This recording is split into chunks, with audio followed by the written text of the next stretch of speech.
and gentlemen, welcome back to the REDX podcast. My name is Andrew. I am so excited for today's episode. We've got a return guest, one of my favorite guests, Jay Berube. Jay, how you doing, my man? What's up, Andrew? Doing good, bud. Excellent. Did I get your last name right?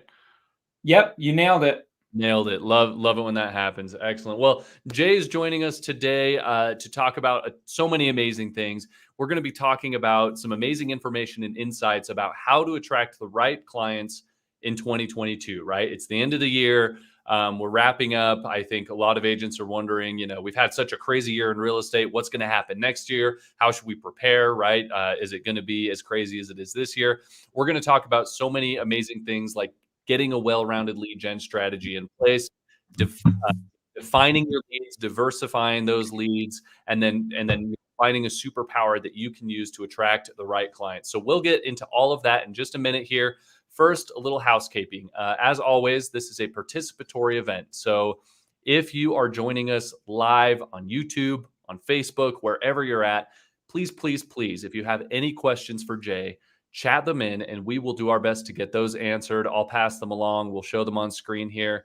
Also, if you, make sure you're subscribed to the show here on YouTube or go to the redx.com/podcast, subscribe to our podcast list. That way you'll be notified every time we have a new episode. So without further ado, Jay, let's jump right in. Let's get started here. Why don't you kick us off with maybe starting off here with, what do you think? A well-rounded lead gen strategy? I mean, whatever you want to get into first, Jay, let's get rolling. Yeah, sounds great, man. So yeah, let me kind of give a little background to and context to the conversation, because we're going to be talking about two different strategies on lead gen. Okay. One of them being outbound and then the other one being inbound, right? Attracting business to you. So several years back, which is really just 3 years, but it feels like so much more already. I was in Southwest Florida selling a ton of homes, had a property management company, a lot of fun, but it was one-to-one sales and I wasn't building a business. Right. And if you are doing one-to-one sales and you're transactional, so really it's, you're only as good as your last deal, then you can feel that pain no matter how many deals that you're doing. So fast forward, what happened is that my wife and I, we have 2 kids, both adopted, and they were opiate addicted at birth. And we had to make some changes because Southwest Florida, the average age is 65, and they just don't happen to have the services that we needed for our kids. Sure. So we decided to move to Charlotte. And that's when I said, you know what, I'm going to take this show on the road and I'm going to make radical changes in my business. So I started diving deep into the marketing world, and I started doubling and tripling down on my coaching and consulting business. And what I found on the marketing side is that it's not much different than sales. But people are afraid, realtors are afraid of marketing because, well, it's hard. Right. I mean, you have a website. I mean, how do you compete with everyone else out there? It's really hard to gain traction that way. But we have to diversify our lead sources. And I'm going to show you talk to you about some effective tips on how to build a good inbound strategy that's going to balance your outbound. But first, the difference between sales and marketing, what I've really boiled it down to is that sales is more one-to-one sales, right? More one-to-one transactions. But marketing, you can generate so much more leads because it's one-to-many. And that's when you ask yourself, are you building a sales career or are you building a business? Right? Right. I love that. Yeah. Well, I love that because a lot of people, at least in my mind, I think of marketing as marketing leads to sales. But I love this idea of kind of separating them, maybe less as a transition from marketing to sales and more as different strategies of one-to-one for sales, one-to-many for marketing. I think there's a lot of overlap there, but kind of separating them and viewing them in that different lens, I think is a huge step in the right direction. That's awesome. So anyway, Yeah. sorry I cut you off there, but No, that's all right. Yeah, it's a difference between, you know, just having a sales career and building a business right, that can be that can bring in business through different marketing channels. sure, So yeah, so let's look at, you know, a couple different things here. So first is building a business. What do you need first, right? 2022 is right around the corner. The yeah, first thing you need is a plan. Now, on your plan, I was just doing this with one of my coaching clients today. We just want to go simple, right? Super mm, simple. So first, we identify the goals, right? So how many transactions in your previous year without getting into the weeds? How many transactions did you do? How much money did you make? And then this next year for 2022, how many transactions do you want to make? How much money you want to make? right, Right? Simplify. And then the next step for a very, very simple business plan, if you don't have one yet, just identify the 3 things. That's it. 3 things that you need to accomplish and do differently and do really, really well in the first quarter of next year mm. in order to give you momentum to get where you want to be by the end of the year. Does that make sense, Andrew? Absolutely. And I love that you said that you made it simple. 3 things, and you try to get that done in the first quarter, because I think a lot of agents kind of get lost in the weeds, making plans, revisiting plans, revising plans, and they make it more complicated than it needs to be, if that's fair to say. And so starting off at REDX, we call it start right. Right. You want to make sure that you have everything ready. You want to start right so that you don't have to waste time reiterating later. So yeah, I love that. So 1, identify your goals. 2, identify the 3 things that you need to accomplish in the first quarter. Perfect. Mhm. What's next? Yep. And then next, to keep it really simple, Mm-hmm. 3 lead sources. Mm, What 3 lead sources are you going to be pursuing to generate business for this next year? And you right. start off with the first 90 days. It's like, and you're right, we all, not just agents, I mean, like every single one of us, we overcomplicate things, right? If we're not used to doing something and we have to do it for the first time, this is foreign land to us. Mm, So we tend to really get overwhelmed, like, geez, what the heck do I have to do? Like, if I have to do this, we compare ourselves with people who have done this for years and decades, right. and that's unfair. So we'll look at, okay, well, this person must have like this robust plan and all these details. And I have to think, like, what am I going to be doing a year out? I don't even know what's going to happen there. And then what happens? We just don't do anything. We Right. just stop it and drop it. This is what I tell folks to do is create micro habits. A micro habit, that's something like, guess what? You haven't gone to the gym in a while. You're not going to go in there and spend 2 hours. Okay? It's just not going to happen. But if you wake up at the time that you set that you're going to wake up and you walk in that gym and walk right out, guess what? That's a win. Yeah. Next day, same time, walk in, do a friggin' push up, right? And then walk. Just I get love it. some Yeah. momentum. Yeah, that's what we have to do. It's, you know, we might have the knowledge, but we don't take the action unless we can see that we can actually achieve it. Mm, So we have to shift our mindset and know that we can achieve something, that it's reasonable. So that's why we set our targets and we set our sights on the first 90 days rather than looking at what the hell am I going to do this year, mm. right? Right. So can you get kind of granular with those first 90 days with these first 3 steps? So you've identified, I think identifying goals from last year and this year, that's maybe not super easy, but the easier part, right? I want to do X transactions. I want to make X amount of money.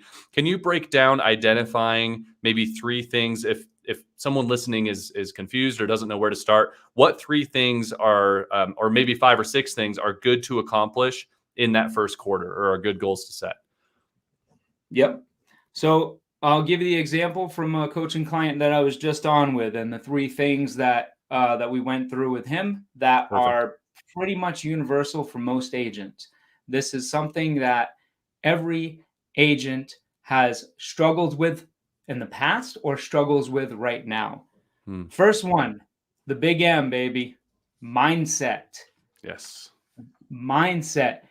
If we don't have like mental health, come on, guys, mental health is it's critical. It's like it's the one disease that is just so underrated, but we all deal with this. Like, I know REDX, we talk about drunk monkeys. Yeah, like, I mean, we're talking about like literally drunk monkeys that have ammunition, right? They're boom, boom, boom, shooting around in your head. They're telling you things that it's not just about, can I do this? But it's the imposter syndrome. Sometimes we feel like, okay, do I even deserve this? So mindset, we have to be intentional about our mindset and we have to be honest with it. So just identify for yourself, what is your biggest obstacle mindset related? Just that one thing, the one biggest obstacle that's mindset related. And then the second thing you have to do with it is just be intentional about protecting that. So I'll give you some examples about being intentional about that. Because look, when I say we all have mindset issues, myself included, okay, I dealt with a serious depression back in 2015 for an entire year. It was awful. And finally, I get out of that depression. Everyone has different, everybody has different strategies, but I taught myself a very simple thing, and it was closing my eyes. And I did this hundreds of times a day, literally at the beginning. Close my eyes, and I would just imagine elevator doors opening. It would push all the negative stuff out. And I saw my wife and kids in front of me, and there was this white light. I don't know. That worked for me. I just came up with that at that time, and it works for me. But we all have these mindset issues, and we have to figure out how to be intentional. So right now, what I do is I have 15 minutes that I take in the morning and 15 minutes that I take in the afternoon. And I have intentional meditation time. Like, I need to get my mindset back in order. And that for you might just be a 15-minute break during the day. Maybe you're not taking lunch and you're running around, but it's just taking an intentional time. For some other people, it's doing specific breathing exercises to like calm them down. For some other people, it might be needing to say no to things. Because what happens, everything all of a sudden is a fire. It's a right away situation. You're on. I'm gonna get my sip. Love it. You're prospecting, you're doing your outbound, right? You're in REDX, you're in your vortex, and then all of a sudden you get your cell phone ringing, and it's one of your buyers. Your buyer, they need a mailbox key, so they don't have a mailbox key. It's gonna happen right now. It's gonna happen right now. Look, does it really? No, it doesn't necessarily need to happen right now. So if you can get yourself in the habit of asking yourself, does this really need to happen now? Or does this really need to even happen by me?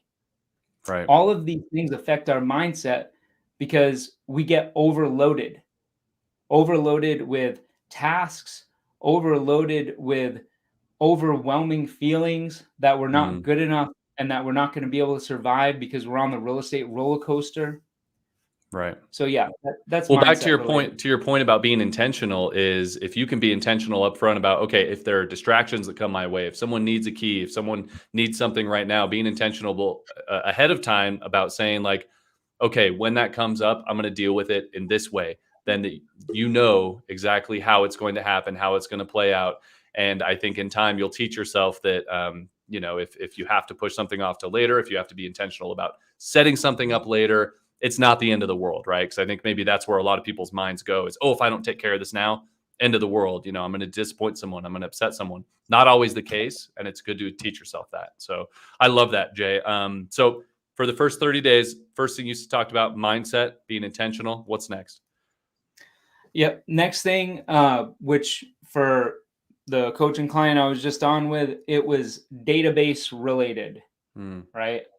Database is it's tough for a lot of people because when you get into your CRM, it seems overwhelming. there's so much to do because marketing platforms nowadays, you can do just about anything. I mean, with a good Right. one, you can text, email, you can do mailers from there, you can create funnel pages, you can you have calendars. There's so many damn things. So what do? We go in and we'll spend a few minutes and be like, I don't know how to do this. I don't have time to do this. I mean, does that sound familiar? Yeah, I don't have absolutely. time. I don't have time to do this. When am I going to make time to figure this out? I have to go do the other thing. But what happens? The other things that we have to do, right? They end up becoming more important. But organizing ourselves and our business in our database, for example, right? By taking the intentional time to do that, we are planting seeds that are going to yield us fruit for years to come. And that's the stuff that needs to happen now if it's not happening, rather than running away and going to do something else that just seems easier or we think is more important.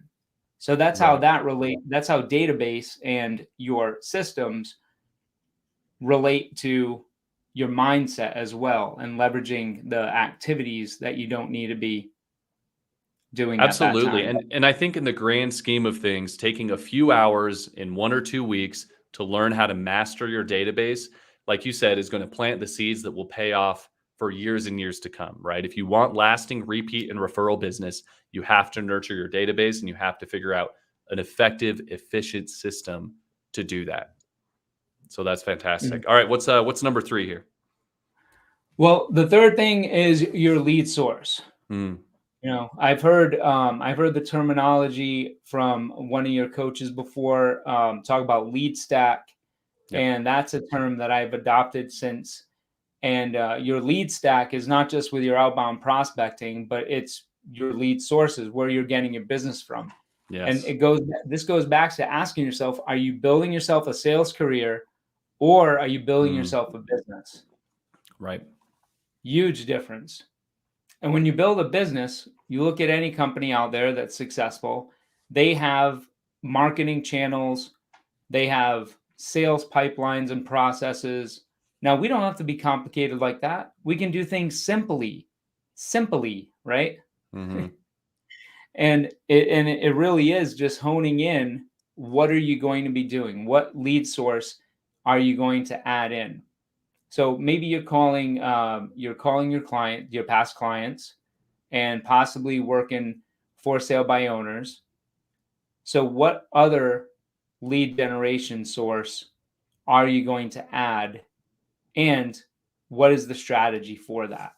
So Mm. it's documenting what those 3 or 4 things are that you're going to do to move you forward and be intentional about adding another lead source. Right. Okay. So let's say that an agent is, 2 or 3 lead sources right now. They like to call expired. They like to do circle prospecting, and they try to work their sphere of influence. Maybe helping.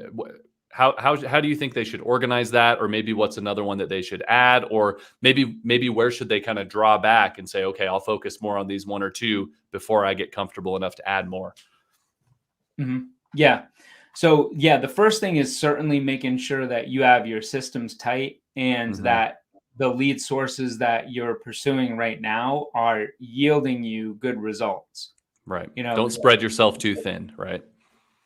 yeah, exactly. So there's the common phrase, I need more leads. I need more leads. It's like, well, do you? Because you just might have either the wrong leads, or maybe it's the wrong process. A lot of Mm. times we find that it's lack of follow-up and Mm. follow-up systems. So you might be generating all the leads that you need right now, but ask yourself, how strong are your follow-up systems? Sure. If you had to rate your lead gen, lead nurture, and lead conversion on a scale from 1 to 10, what would those be? Mm. That's So awesome, and gen I think going back to your lead stack, I know a lot of agents who count follow up as an hour of their lead stack, right? If they're doing daily prospecting, if they're doing daily marketing, whatever it is, maybe they call expireds for sell by owners, circle prospecting, and then they follow up with their hottest leads. And I love that you brought that up, because that's such a vital source of business that I think so many people forget about. And you're right, they blame the lack of leads on their lack of follow up. Yeah, I would always do that. I would have the first 3 hours just for new lead generation, but then after that, a solid hour of following up on the hottest leads. Right. It really is. I mean, you have to be aggressive nowadays. I mean, how many times have you lost out on a listing, or a buyer has bought with someone else because they tell you, well, call me back in 30 days. Yeah, usually that means call me back in like 12 hours or less. Because when somebody's, you have to figure out, like, is somebody trying to blow me off or not? So don't let someone else dictate your lead follow-up. You're not an order taker. You're building a business. You just have to understand, are they giving you a reflex no? Are they pushing you off? Or, like, 'cause it's our job. It's our job to identify what those objections are and serve them in the best way. Absolutely. Okay, so we've got this plan, this 3-step plan, right? Identify your goals, identify the 3 things you need to accomplish in your first quarter, and pick your lead sources, break those down, and define them, right? So what's next? Let's say we've gotten through these first 90 days. We've pushed through this first quarter. We're feeling good. We've generated some good leads. We're following up. Let's move on to maybe how to effectively market yourself with content, or what is the next step after that 90-day foundation to making the rest of the year as fruitful as possible. Yes. No, that's perfect. Yeah, once you get those things down, then your next step is to identify your superpower. Mm. And your superpower is where passion meets talent. And everyone's different. Not all, no 2 realtors are built the same. It might feel that way, and we might put ourselves in that bucket, but ask yourself some specific questions. How do you uniquely solve your clients' problems? That's important. What makes you different? Compare yourself. Think about a couple of other agents in your market. What makes you different? Because that's why people are hiring you. And that's the tribe, that's the avatar that you want to attract. Those are the type of clients that you want to work with. Right. Absolutely. So, and I love this quote. I typed it up. I'm going to show it on screen here. Your superpower is where passion meets talent. I think this is a super powerful phrase, a super powerful quote here that people really need to consider. So, and we've got the foundation. We're 90 days in. How would you recommend agents find their superpower, or maybe how can they pinpoint what their passion is and where it best aligns with their talent? Yeah, great question. So for some people, it's volunteering. This is where you find your best source of leads. What are you all about? What makes you you? I know for me, for a while when I was selling actively in Florida, I would get a lot of my business from Rotarians because we happen to love volunteering. We were service minded. So were the people that we were around. We didn't ever have to ask for business. Right. We just always had it coming to us because it's where our passion was. And people knew that we were really good at what we were doing, right? Because we spent a lot of time doing it, and we've had a lot of experiences with other Rotarians. So we get a lot of referrals.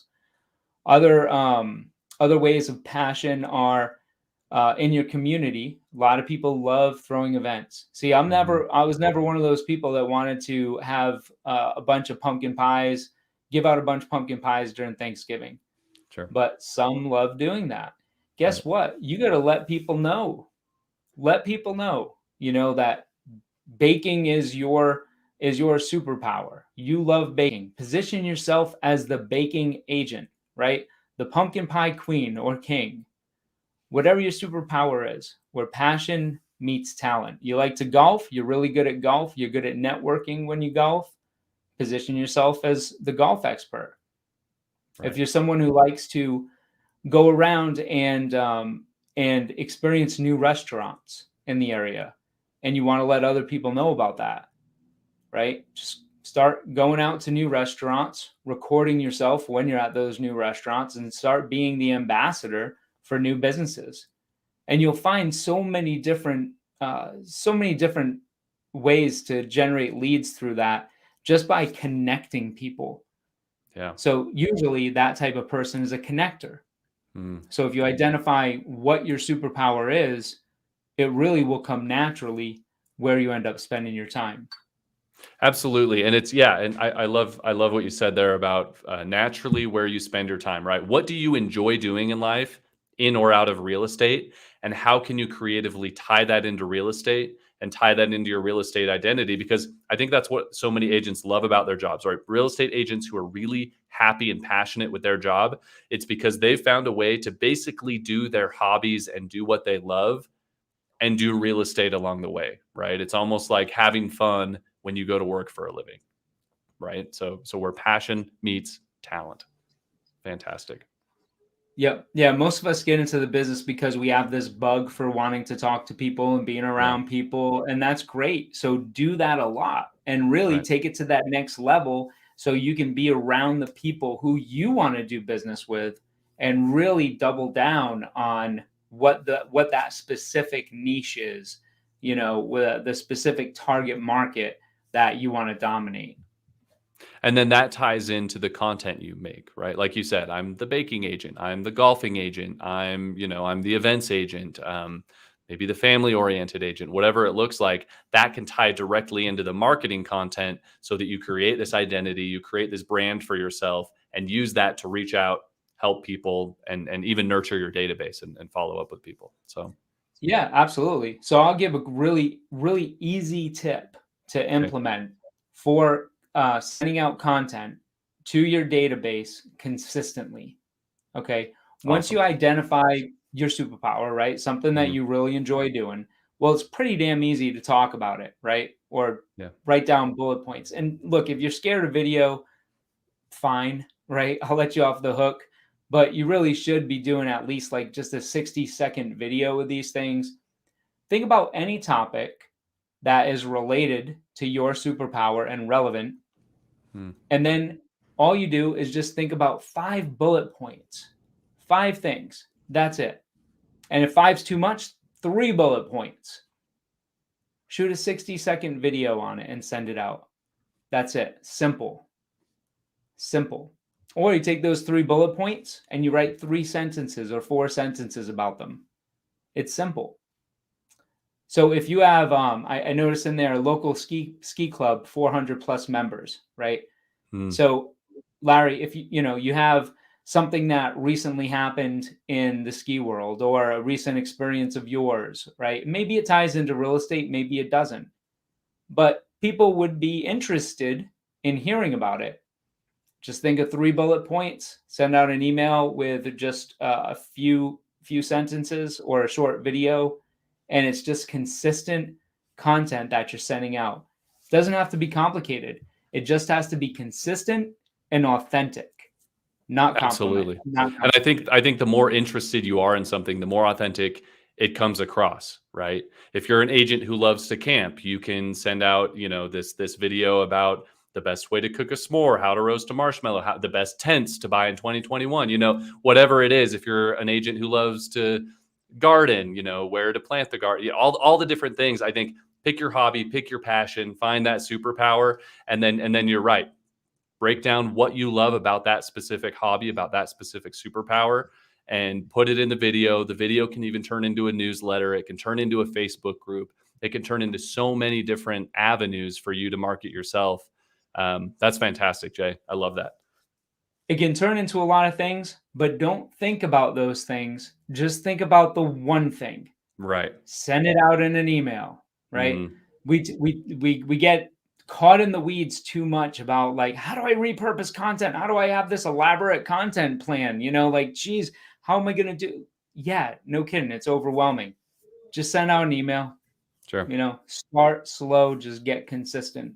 Andrew, you're good at this thing. You should probably do some podcasting. I'm trying. I'm working on it. Thanks, Jay. Hey, Jay, we are getting low on time here for our episode today, but I want to give you the last word here.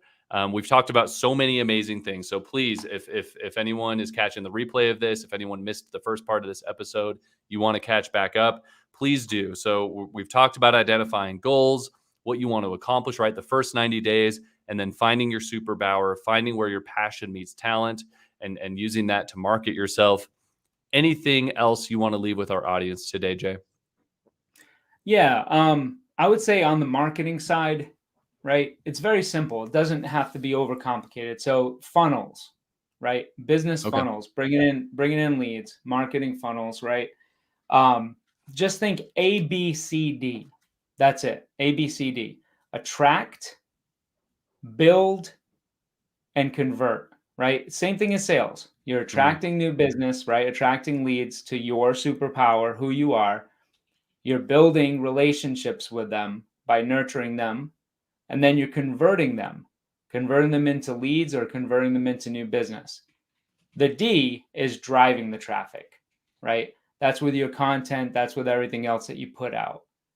So with funnels, I was talking to you earlier, Andrew, about funnels and fire, which is I built high converting sales funnels for real estate agents, influencers, property managers.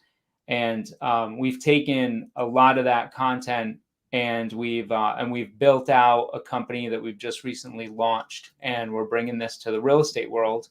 And right now we have a little landing page to book a discovery call while we're launching, and that's funnelsandfire.com.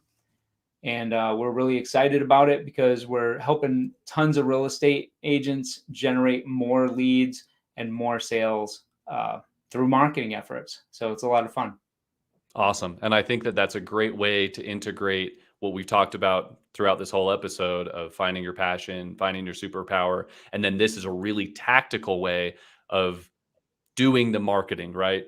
One to many, not just sales one-to-one, but one to many through these funnels, getting the content out there and making sure that it funnels down into that sale. So fantastic, Jay. Well, please, everyone, go check out that landing page.